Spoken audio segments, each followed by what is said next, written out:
Hello, welcome to the end of June. It's June 30th, and today is the very last day to get our spring summer sale on our school community.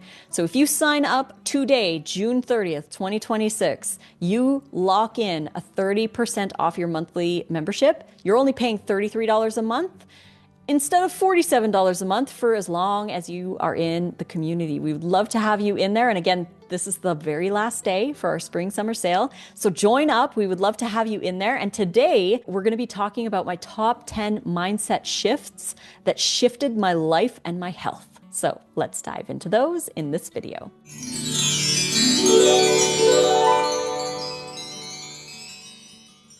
Thank you so much for joining me today for another video here on my channel, Lissa's Raw Food Romance. My name is Lissa. I've been following a raw diet since 2014.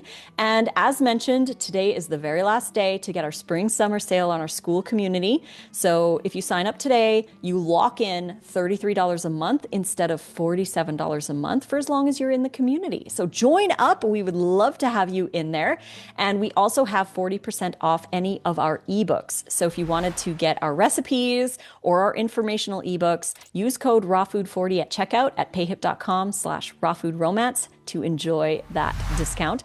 All the links are down below in the description box. So head on down there. You can pause the video, go sign up for school, because again, it ends today. So do it now. And let's chat about my top 10 mindset shifts that shifted my life and my health. So we're going to start off with one of the biggest ones that helped me probably the most would be focusing one day at a time.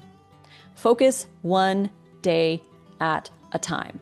I used to feel really overwhelmed with, being raw for a year or for 10 years or whatever. I'd be overwhelmed with thinking about the future and all the things I had to do to get there, instead of just focusing on one day. And I started doing this. I would just wake up in the morning and I would tell myself, today I'm a raw vegan.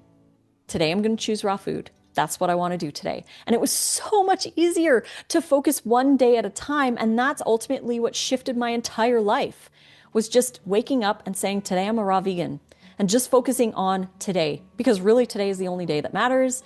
And focusing one day at a time really took a lot of stress and overwhelm off the table. It was so much easier to be like, okay, what I'm going to have for breakfast, lunch, and dinner. And then I would just do that for the day. And then I would wake up the next day and do the exact same thing again. So eventually it's been now almost 12 years. And every day I just wake up and I choose raw, one day at a time. The next thing that really helped me too for mindset shifting is thinking of my future self. I talk about this a lot because it is so helpful. When we connect to our future self, we learn about who we want to be, what this person is doing every day, and therefore we can start doing those things to become that person.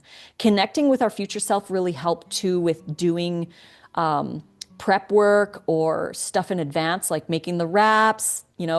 The night before we're going on a hike, we're like, oh, I have to make the wrap.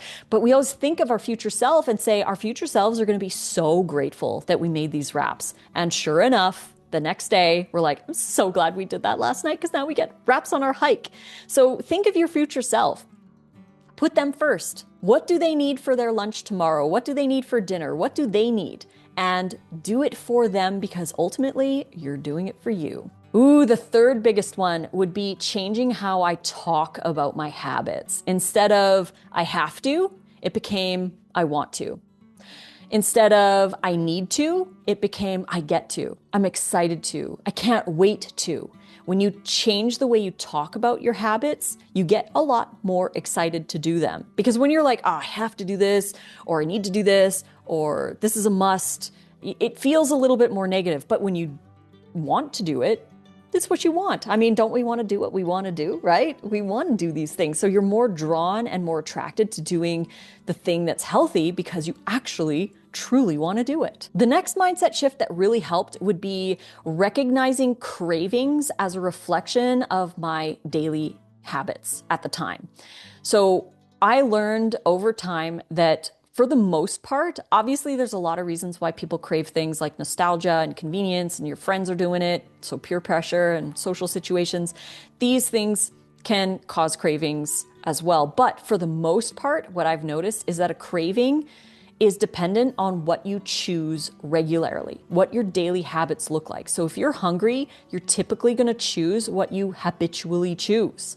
If you're hungry and you usually choose pizza, you're probably going to crave pizza.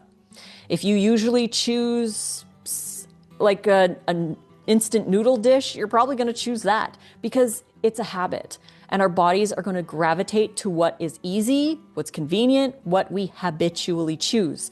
And cravings actually change. Some people will ask, like, don't the cravings ever go away? And I'm like, they don't, but they do change. Because when I'm hungry, I crave raw food. I don't crave baked potatoes. I don't crave pasta dishes. I don't crave those things because I don't eat them anymore. That took time, of course, because you have to change what you habitually choose and you have to be active in that conscious choice. But after time, you just naturally start craving different things because you are choosing different things when you're hungry or in a social situation or whatever. So it's really ultimately about our current habits determining what we typically crave. Now, I learned this to a frame of reference, like changing our frame of reference for things, because somebody I remember a couple of years ago was like, oh, I'm craving oysters. And I was like, I have never had an oyster my entire life, ever. Never had an oyster. So there's no possible way for me to crave it because I don't know what they taste like. I don't know what they feel like. I don't know the texture. I don't know any of that. So there is no way that I would ever crave an oyster because I've never had one. So learning about frames of reference is really interesting because I would think like, what if we never had pizza ever? What if it was never invented? We wouldn't crave it because it wouldn't exist. We would crave other things because that's what we would choose. So if you want to start craving salads, start choosing salads. If you want to start craving fruit, start eating fruit. And again, it's challenging in the beginning because you're dealing with a lot of current patterns, but over time, the more often you choose it, the easier it gets. The next one is a really cool one for just average life, is if you have a negative thought about anything, think of 3 positives in place of it. And that has really helped me to become a more positive person. I'm constantly looking at the bright side or the silver lining. Like I've had friends who are like, why are you so positive? And I'm like, well, because I tell myself to think of the positive things of it. Like if somebody says something, I'll be like, well, at least this, this, and this. And I always have a positive because there's always going to be negative stuff happening in our life.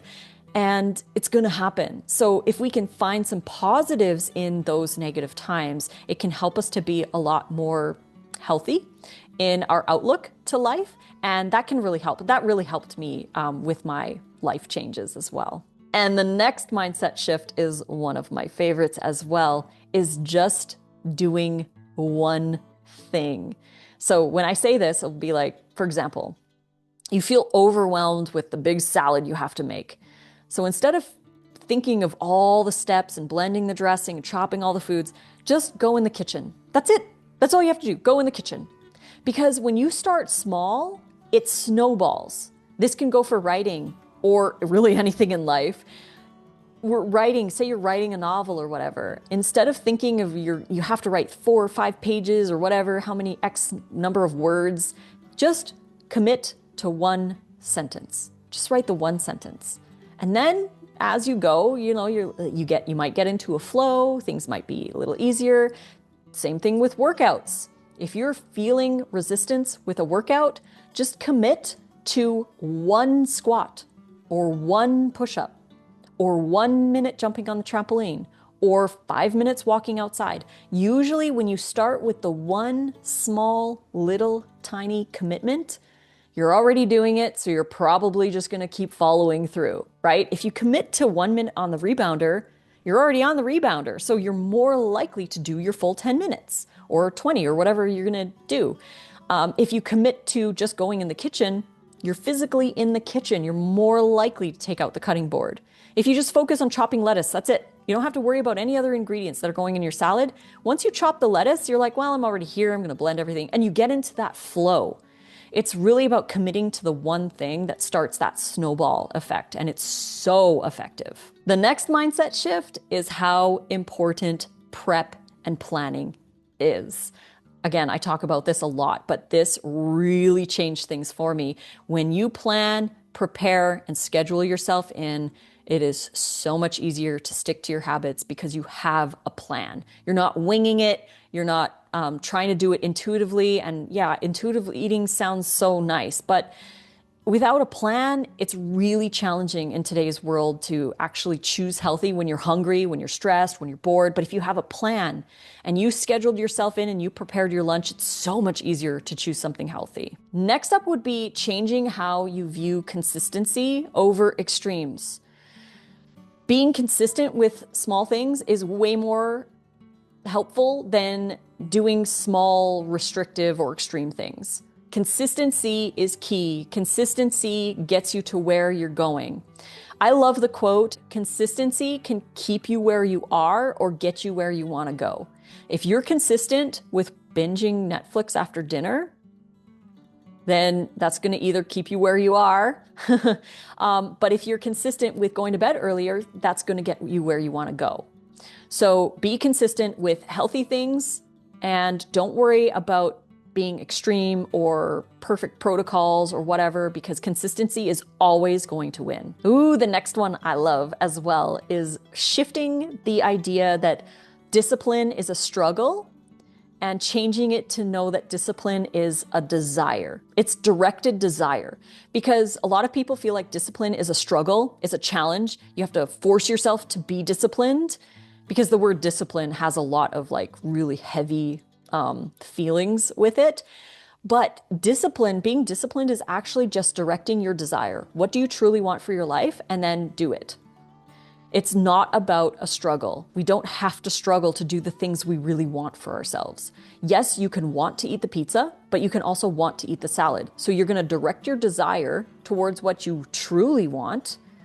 Allow yourself to want the pizza, but know that if you choose the salad, that's going to be your directed desire. That's what you truly want, and it's going to be a lot easier to choose things. So don't think of discipline as a struggle, think of it as a desire. And finally, another big mindset shift was learning that doing our habits in struggling times is really going to help reinforce those. And that really helped me, because during struggling times, if I supported myself, if I chose healthy food, I knew that I was giving my body the best chance to get through the stress and through the challenging times, instead of just defaulting to what I may have been craving or whatever, and staying stagnant or getting worse even with my health issues. So really focusing on building those habits during the challenging times can really make a big difference. So those are some of my favorite mindset shifts. If you have any mindset shifts that have helped you to stay on your healthy lifestyle, share in the comments below. I'd love to hear what you have. And if you had any key takeaways from this video or any aha moments, share below. And don't forget, today is the very last day to lock in 30% off our school community membership. So if you want to join right now. Go to the link in the description box below, click on the school community link and go join. If you join today, you are locked in at $33 a month instead of $47 a month. That's a 30% off monthly membership. So that's for as long as you're in the community, you get $33 a month. And you can join our live raw food classes. There's over 400 recipes in there. Connect with others, join the monthly challenges, get access to some of our video courses. There's so much in the community. We would really love to have you in there. And again, this is the last day, so head on over and get those. Or you can get our ebooks all for 40% off. So any of our new ebooks, like the Pause Please Perimenopause ebook, Nate's Raw Recovery for dental surgery recovery, Make It Raw 5, Raw Vegan Culinary Techniques, and all our previous content like the raw vegan wraps, the burgers, the tacos, the sushi, all of it. Everything is 40% off with code RAWFOOD40. So head on down to the description box below and check them out. And we'll be back tomorrow, July 1st. I can't believe it's already July 1st. Wow. Years flying by, and we'll be back for another video. Until then, I love you so much and hope to see you in our school community. Until then, fruit on.